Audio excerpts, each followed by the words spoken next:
As we turn to Acts chapter 21, Paul and his friends have said a moving goodbye to the church leaders gathered in Miletus. Now they sail the inner Aegean islands and make their way to the busy township of Caesarea. Here Paul and his companions make their base in the home of Philip the evangelist. We recall in Acts chapter 8, Philip began his Christian ministry as one of 7 ordained caterers. But Philip the caterer's first task was to be Philip the evangelist. Philip, as we recall, assisted a high-ranking Ethiopian official in his decision to become a Christian and to have baptism. Philip's current home in Caesarea was a remarkable place of faith.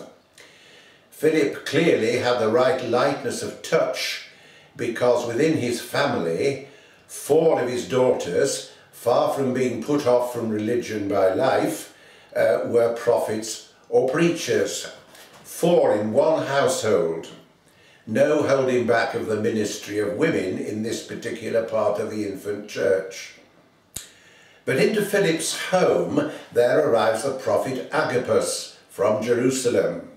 Agabus was one of those classic prophets of the old school who acted out his message. He seizes Paul's belt and binds it round his own hands and feet. We are not certain how on earth he managed to do that, but the message is clear. Paul, the owner of the belt, if he risks a journey to Jerusalem, will find himself bound as a captive.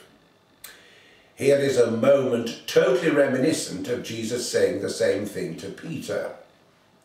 Paul, like Jesus, will be handed over in Jerusalem. The advice of Agabus is clear. Paul, don't go there. Then we have Paul's response. I am ready.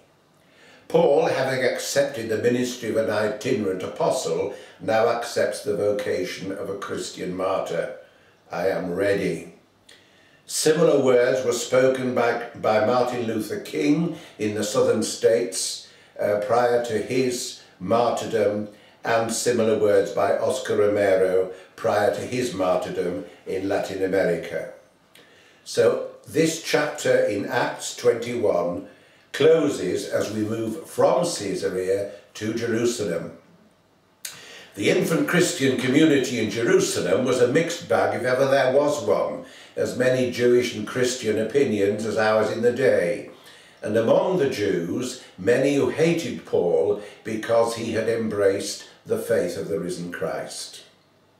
Some of the opposition played the oldest trick in the book, because as with Jesus and as with Isaiah's suffering servant and as with Stephen and as with religious and political martyrs of every generation, Paul is apprehended on a trumped-up charge. Predictably, in Jerusalem, Paul soon faces the hostility of a baying crowd. And then, out of the crowd, Paul hears the most chilling phrase of all, heard by Jesus, heard by Stephen, heard by many a martyr, away with him. Paul is now on the eve of his captivity. Indeed, we might say the first stage of his passion is upon him. Paul's way of the cross. Paul's vocation as a prisoner on trial for his life has started. So that strange visitor to Philip's house, Agabus, binding his own hands and feet with Paul's belt, was horribly accurate in his prophecy. Christian mission in Jerusalem, and indeed in any place in the world, can be a life and death business.